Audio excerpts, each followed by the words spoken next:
Hi friends, welcome to Buvis Tasty World. அனைவருக்கும் தைத்திருநாள் நல்வாழ்த்துக்கள். இன்றைக்கி நம்ம சக்கரை பொங்கல் பானையில் எப்படி பண்ணதான் பார்க்க போகிறோம். வாங்க வீடியோக்குள்ளே போகலாம். நீங்கள் நம்ம சேனலை ஃபஸ்ட் டைம் பார்க்குறவங்களா இருந்தால் நம்ம சேனலை சப்ஸ்கிரைப் பண்ண மறந்துடாதீங்க. கூடவே இருக்கிற பெல் ஐக்கானை கிளிக் பண்ணிக்கோங்க.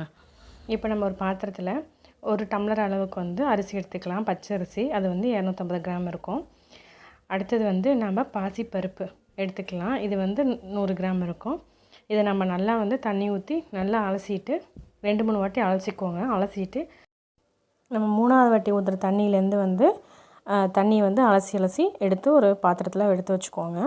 இந்த பொங்கலுக்கு வந்து நம்ம ஒரு டம்ளர் அரிசிக்கு வந்து 5 டம்ளர் வரைக்கும் நம்ம தண்ணி சேர்த்துக்கணும். அதனால் இந்த களைஞ்ச தண்ணி இருக்குல்லையா, அதையவே நம்ம பயன்படுத்திக்கலாம். அப்புறம் தான் பொங்கலுக்கு ரொம்பவே நல்லாயிருக்கும். நம்ம வந்து ஒரு டம்ளர் அளவுக்கு வந்து பால் ஊற்றிக்கலாம். இது காய்ச்சாத பசும்பால். இதை ஊற்றிட்டு இது கூடவே வந்து நம்ம களைஞ்சி வச்சுருந்தோம் இல்லையா தண்ணி, அதை வந்து இது கூட சேர்த்துக்கலாம். நம்ம பாலை வந்து கணக்கெடுக்காமல் நம்ம 4.5லேருந்து 5 டம்ளர் வரைக்கும் தண்ணி சேர்த்துக்கலாம். நான் வந்து 5 டம்ளர் தண்ணி சேர்த்துருந்தேன்.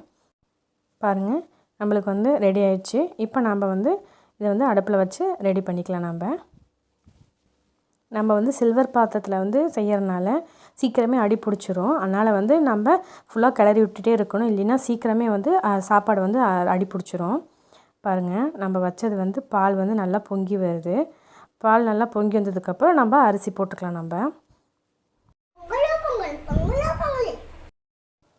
பாருங்கள், இப்போ நம்ம வந்து களைஞ்சி வச்சுருந்தோம் இல்லையா அரிசி, அதை வந்து இதில் நம்ம சேர்த்துக்கலாம். எல்லாத்தையும் சேர்த்துட்டு நல்லா கிளறி விடுங்க.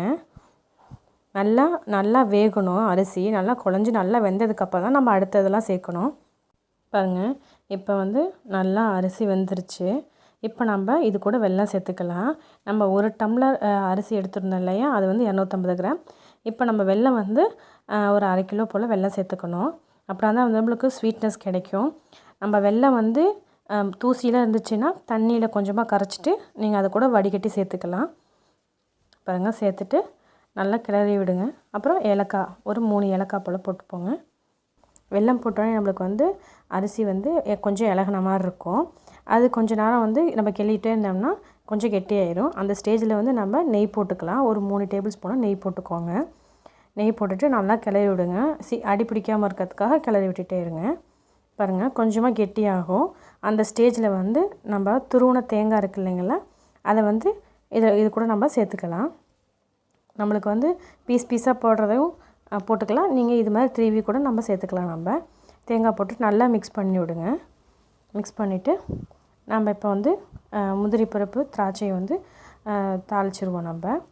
நம்ம கொஞ்சமாக வந்து ஒரு 3 டேபிள் ஸ்பூன் போல் நெய் விட்டுட்டு முந்திரி பருப்பு ஒரு 20 போல் போட்டுட்டு ஒரு கைப்பிடி அளவுக்கு திராட்சை போட்டு நல்லா மிக்ஸ் பண்ணி நம்ம பொங்கலில் மிக்ஸ் பண்ணி விட்டுக்கலாம்.